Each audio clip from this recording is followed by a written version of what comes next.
அப்போ இந்த அமைச்சர் பதவிக்கு தான் கூச்சலும் குழப்பமும். பதவிக்காக இல்லை, என்ன நம்பி நம்ம கட்சிக்கு ஓட்டு போட்ட மக்களுக்கு ஏதாவது செய்யணும்னு நினைக்கிறேன். கல்வித்துறையில் செய்ய வேண்டிய வேலை ஏராளமா இருக்கு.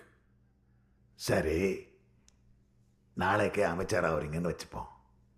அதுக்கான நேரம் இருக்கா? ஒன்றுக்கு பின்னால ஒன்றுன்னு 7 படங்களை ஒத்துக்கிட்டு இருக்கீங்க. பள்ளிக்கூடங்களை கவனிச்சுப்பீங்களா இல்லை காட்சிகளை நடிப்பீங்களா? மாறிட்டீங்க. கொள்கையில உருவான நட்புல இப்ப அரசியல் கலக்குறீங்க. ஆத்துல ஒரு கால் சேத்துல ஒரு கால் இருக்க முடியாது. முடிவு பண்ணிட்டா முழுசா இறங்கணும். எல்லாத்தையும் விட்டுட்டு வரணும்.